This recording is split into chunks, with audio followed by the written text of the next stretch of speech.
রেজিনগরে প্রার্থী বদলের দাবিতে এবার ধুন্ধুমার পরিস্থিতি। বহরমপুরে জেলা কার্যালয়ে বিক্ষোভ বিজেপি কর্মীদের। বিধানসভা নির্বাচনে দামামা বাজতেই টিকিট বন্টন নিয়ে এবার ক্ষোভ আছড়ে পড়ল গেরুয়া শিবিরের অন্তরে। মুর্শিদাবাদের রেজিনগর বিধানসভা কেন্দ্রে বিজেপি প্রার্থী হিসাবে বাপন ঘোষের নাম ঘোষণা হতেই জেলা জুড়ে শুরু হয়েছে সংঘাত। প্রার্থী পছন্দ না হওয়ায় শনিবার বহরমপুরের কারবালা এলাকায় বিজেপি অস্থায়ী নির্বাচনী কার্যালয় চড়াও হয়ে বিক্ষোভ দেখালেন রেজিনগরের স্থানীয় নেতৃত্ব এবং কর্মীরা। মানে যেনাকে প্রার্থী হিসাবে দাঁড় করানো হয়েছে উনি আমাদের সংগঠনের সঙ্গে কোনোভাবেই যুক্ত নয়, প্রথম কথা।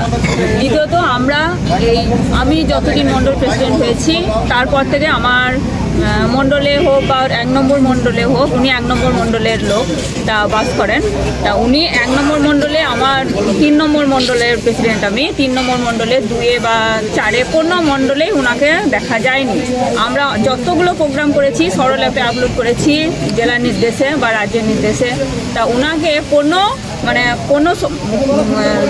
প্রমাণ উনি দিতে পারবেন না যে উনি এই সরল অ্যাপে হয়তো ওনার আপলোড আছে, কোনো প্রমাণই উনি দিতে পারবেন। আপনারা ওই এলাকার পদাধিকারী, আপনারা নেতৃত্ব দিচ্ছেন, তারা এই যে আমরা কোনো কাজেই মানে ওনাকে দেখি মানে আপনাকে আপনাদের কি না, আমাদেরকে কোনো জিজ্ঞাসাও করা হয়নি।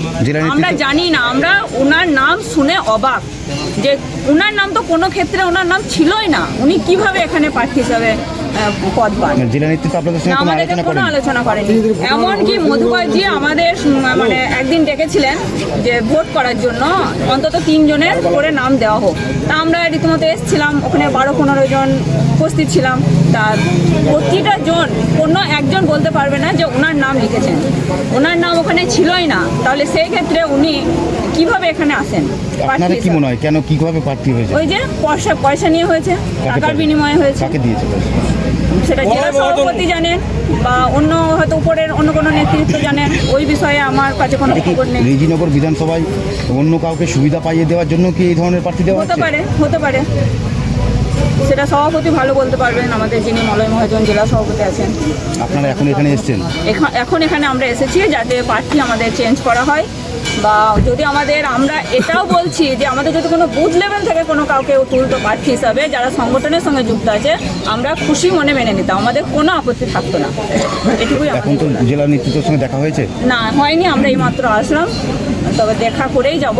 দেখা না করে এখান থেকে আমরা নড়ছি না। আপনাদের দাবি যদি না মানা হয় তখন আরো পরে পদক্ষেপ নেওয়া হবে। তাতে তো ওই এলাকায় বিজেপির একটা ক্ষতি হচ্ছে। দেখুন, ওখানে যত কর্মীরা আছে, আমি যেহেতু একটা মণ্ডল প্রেসিডেন্ট, আমাকে অনেক কথা শুনতে হচ্ছে যে দিদি আপনারা এটা কি করলেন। যদি আপনারা নিজেরা হতেন প্রার্থী বা অন্য কোনো যারা নেতৃত্ব সংগঠনের সঙ্গে যুক্ত আছে তারা যদি হতো, আমাদের কোনো আপত্তি থাকতো না।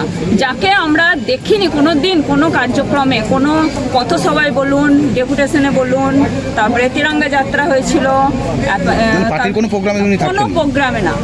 এই যে এতগুলো আমাদের কর্মী এসেছেন, আপনি সকলকে জিজ্ঞাসা করুন, মানে একে জিজ্ঞাসা করুন। যদি একজন কেউ বলে যে হ্যাঁ আমি দেখেছি, তাহলে আমার কথা বলবেন যে আমি মিথ্যা কথা বলছি। আপনার নাম? আমার নাম রিম্পা মণ্ডল। আপনি? আমি রেজিনগর বিধানসভার 3 নম্বর মণ্ডলের মণ্ডল প্রেসিডেন্ট।